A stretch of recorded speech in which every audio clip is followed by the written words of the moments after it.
महाराणा प्रताप का संघर्षपूर्ण जीवन। अकबर लगभग पूरे मेवाड़ पर अपना आधिपत्य जमा चुका था और राणा प्रताप के पास बहुत बड़ी चुनौती थी, पर राणा प्रताप ने इस चुनौतीपूर्ण कार्य को भी बड़ी ही सरलता के साथ पूरा करते गए। एक एक करके महाराणा प्रताप ने अपनी मातृभूमि को मुगलों के चंगुल से स्वतंत्र कराते गए। जब ये बात अकबर को पता लगी तो उसे जरा भी आश्चर्य नहीं हुआ, क्योंकि हल्दी घाटी के इस विशाल युद्ध में जिस तरह से प्रताप और उनके वीरों ने अपना शौर्य दिखाया था, उससे तो ये स्पष्ट ही था कि मेवाड़ में मुगल सेना ज्यादा दिन तक टिक नहीं सकती है। अतः मेवाड़ को जीतने के स्थान में अकबर ने सदा राणा को पकड़ने के लिए दबदबा बनाए रखा। राणा के बहादुर साथी और भील सदा ही उनकी रक्षा अपने प्राणों पर खेल कर करते रहे। उन दिनों आगरे के किले में 9 रोज का मेला लगा करता था। उस मेले की विशेषता ये थी कि उसमें केवल स्त्रियां ही भाग लेती थी। भारत के विभिन्न हिस्सों की विशेष चीजें इस मेले बिक्री के लिए आती थी, परंतु बेचने और खरीदने वाले पुरुष नहीं होते थे। स्त्रियां ही इस मेले का सारा दायित्व संभालती थी। मुगल सम्राट अकबर ही एकमात्र ऐसा पुरुष था जो इस मेले में घूमने के लिए स्वतंत्र था। इस समय तक अपनी आपसी फूट और कमजोरियों के कारण प्रायः सभी राजपूत राजा अपने छोटे छोटे राज्यों को मुगल साम्राज्य के अधीन कर चुके थे और अकबर के प्रति दास्ता के भाव में उनमें हीनता उत्पन्न कर दी थी। प्रति वर्ष इस मेले में अनेक राजपूत स्त्रियों का मान हनन होता था। राजपूतों में अनेक बार इस मेले को लेकर चर्चा हो चुकी थी, परंतु वे इस मेले को लेकर खुलकर आलोचनाएं नहीं कर पाते थे। इसे बंद कराने की इच्छा हर राजपूत को थी, पर इसे बोलने का साहस कोई नहीं जुटा पाता था।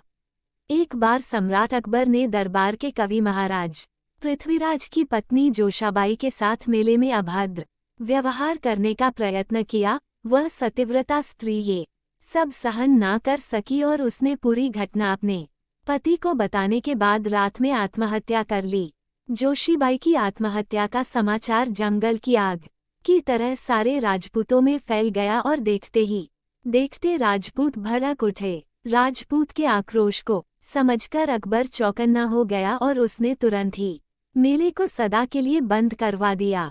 मेले के बंद होने से राजपूतों ने राहत की सांस ली, परंतु सम्राट अकबर की कूटनीति, राजपूतों की शक्ति से राजपूतों को तबाह करने और मुगल साम्राज्य की नींव को मजबूत करने की योजना को वो पूरी तरह से समझ चुके थे। उनमें से अनेक ऐसे थे जो मेवाड़ केसरी महाराणा प्रताप के विरुद्ध हल्दी घाटी का युद्ध लड़ चुके थे। अनेक ऐसे थे जिन्होंने राजपूतों के एकमात्र आशा स्तंभ महाराणा प्रताप को कमजोर करने में अकबर का साथ दिया था। जोशीबाई आत्महत्या कांड ने ऐसे राजाओं की आत्मा को झकझोर दिया था और वे अपने आप को अकबर को सहयोग देने और महाराणा प्रताप को हानि पहुंचाने के लिए दोषी मानने लगे थे।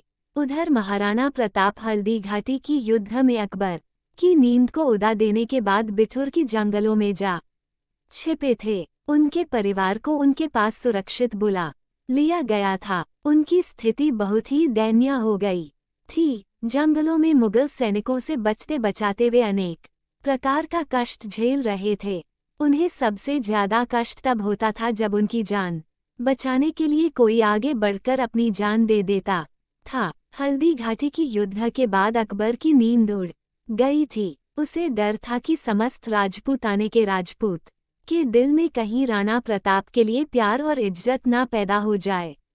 हल्दी घाटी का रण कौशल ने प्रताप का पद ऊंचा कर दिया था। उस समय की स्थिति ऐसी हो गई थी कि राजपूताना ही नहीं बल्कि समस्त भारतवर्ष में राणा प्रताप और उनके वीर चेतक की गाथा सुने जाने लगी थी। कवि राणा प्रताप की वीरता में कविता लिखने लगे थे। स्त्रियां राणा प्रताप की वीरता और शौर्य के गीत गाने लगी थी। देश का माहौल में अजीब सा बदलाव नजर आने लगा था। इस बदलाव में राणा प्रताप की तरह भारतवासी गुलामी की बेड़ियों से आजाद होकर स्वाधीन होने के सपने देखने लगे थे।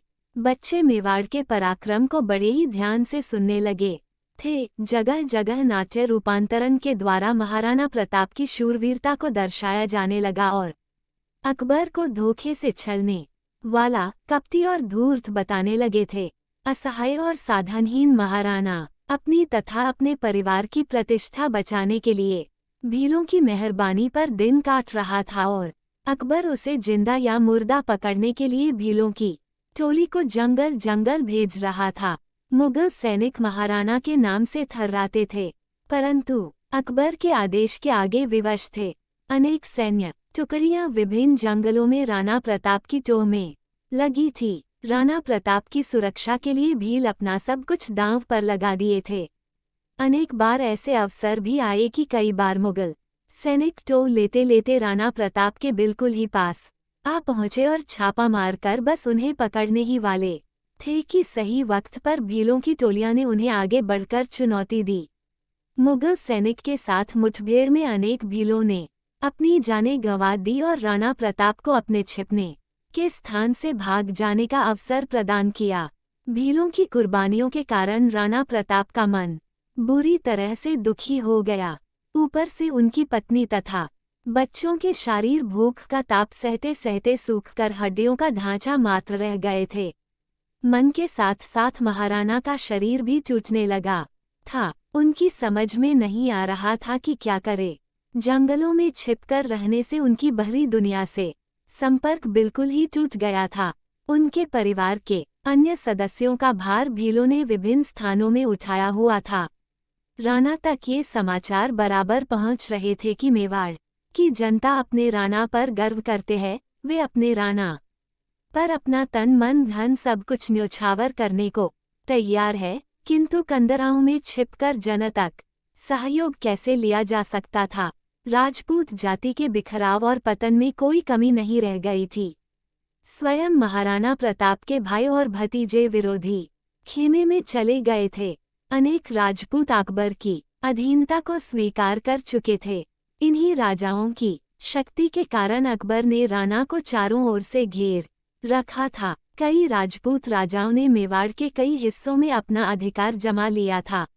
लगभग पूरा मेवाड़ फिर से अकबर के अधीन हो चुका था। ऐसे में राणा प्रताप के सब्र का बांध टूट गया। महाराणा की पत्नी ने किस तरह घास पात एकत्रित की, उनसे कुछ रोटियां बनाई और कई दिनों से भूखे दोनों बच्चों के सामने रख दी। इतने में जंगल से एक बिलाव आया और बच्चों के आगे से रोटियां उठा के ले गया। अब किसी भी तरह से रोटियां नहीं बनाई जा सकती थी और बच्चे भूख से बिलख रहे थे। बच्चों को रोता देख पत्नी भी दुखी हो गई। चैनल को लाइक, सब्सक्राइब और शेयर करें। इस वीडियो में हमने आपको महाराणा प्रताप जी के जीवन संघर्ष के बारे में जानकारी दी और ऐसी ही जानकारी के लिए हमारे चैनल को